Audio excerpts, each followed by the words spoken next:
Hello అండి, నమస్తే. Welcome to కల్పన వంటశాల. ఈరోజు మన వంటశాలలో టేస్టీగా బొరుగుల్ని కారం పెట్టుకుందామండి. కారం బొరుగులు చాలా బాగుంటాయి. ఇవి ఈవినింగ్ స్నాక్స్ కానీ మనం ఎప్పుడు కావాలనుకుంటే అప్పుడు హ్యాపీగా తినొచ్చండి. మంచిగా ఇలా కారం బొరుగులు తయారు చేసి పెట్టుకొని ఒక డబ్బాలో వేసి పెట్టుకున్నామంటే మనకి ఎప్పుడు కావాలనుకుంటే అప్పుడు తినొచ్చు. దీనికి ఏమేమి కావాలో ఒకసారి చూసేద్దామండి. 1/2 కప్పు పుట్నాల పప్పు, 1 కప్పు పల్లీలు. ఈ రెండు మీ ఇష్టానికి తగిన విధంగా ఎక్కువ తక్కువ వేసుకోవచ్చండి. పల్లీలు అక్కడక్కడ మనం కారం బొరుగులు తినేటప్పుడు రుచిగా చాలా బాగుంటాయి కాబట్టి మీకు ఇష్టమైతే ఇంకా కూడా కొన్ని వేసుకోండి. తర్వాత కరివేపాకు, 10 వెల్లుల్లి రెబ్బల్ని ఇలా దంచి పెట్టుకోవాలి. 1/2 టీ స్పూన్ పసుపు, రుచికి సరిపడా సాల్ట్. ఆల్రెడీ బొరుగుల్లో సాల్ట్ ఉంటుంది కాబట్టి మనం చూసి కొద్దిగా వేసుకోవాలి. 2 ఎండుమిరపకాయలు ఇలా గిల్లి వేసుకోండి. 1 టీ స్పూను ఆవాలు, మినపప్పు, రుచికి సరిపడా 1 టీ స్పూన్ కారం పడుతుంది. ఇప్పుడు ప్రాసెస్ ఏంటో చూద్దామండి. స్టవ్ వెలిగించుకొని ఇలా ఒక కడాయి పెట్టేసుకొని 4 టేబుల్ స్పూన్ల ఆయిల్ వేసుకోవాలి. మనం తీసుకున్న మురుగునాలను బట్టి మనం ఆయిల్ వేసుకోవాలండి.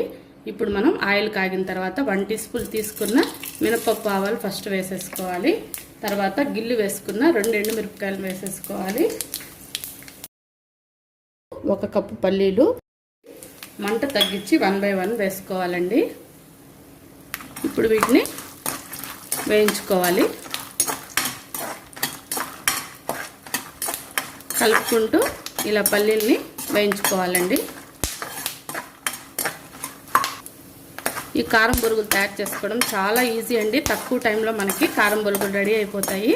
ఇలా పల్లీలు వేయించుకోవడం ఒక్కటే మనకు కొద్దిగా టైం పడుతుంది. సన్న మంట మీద దోరగా ఇలా వేయించుకోవాలి.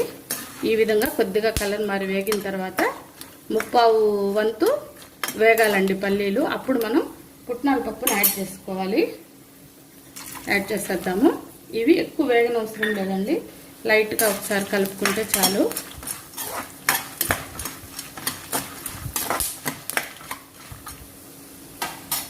ఇప్పుడు ఇందులో మనం తీసుకున్న 10 వెల్లుల్లి రెబ్బలు దంచి పెట్టుకున్నాము కదా, అది తర్వాత ఫ్రెష్గా ఉన్న కరివేపాకు వేసేసుకోవాలి. 1/2 టీ స్పూన్ పసుపు, 1 టీ స్పూన్ కారం పొడి కూడా వేసేసుకున్నాము. కొద్దిగా సాల్ట్ కూడా మిక్స్ చేసుకోవాలి. ఇలా సాల్ట్, కారం వేసుకున్న తర్వాత 1 నిమిషం పాటు వీటిని మొత్తం కలుపుకోవాలి. ఇలా అంతా బాగా మిక్స్ అయిన తర్వాత ఇలా బొరుగుల్ని యాడ్ చేసుకోవాలి.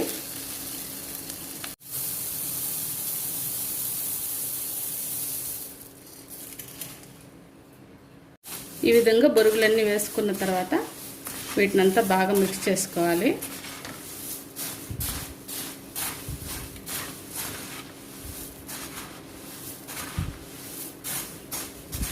ఈ టైంలో మంట ఎక్కువ పెట్టకూడదండి, సన్న మంట మీదే వీటినంతా ఒకసారి మొత్తం ఈ మనం వేసుకున్న మసాలా అంతా ఈ కారం బొరుగులకి పట్టే విధంగా మొత్తం ఒకసారి కలిపేసుకోవాలి.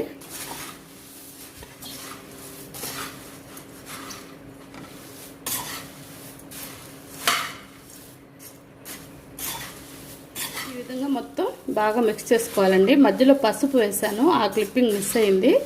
పసుపు కూడా వేసి మనం కలిపేసుకోవాలి. ఉప్పు, కారం వేసినప్పుడే ఇలా ఈ విధంగా మొత్తం బొరుగుల్ని బాగా కలుపుకొని స్టవ్ ఆఫ్ చేసుకొని చల్లారిన తర్వాత ఒక డబ్బాలో వేసి పెట్టుకున్నామంటే మనకి నెల రోజులైనా సరే అండి ఫ్రెష్గా ఉంటాయి. మనకి ఎప్పుడు కావాలనుకుంటే అప్పుడు తినొచ్చు.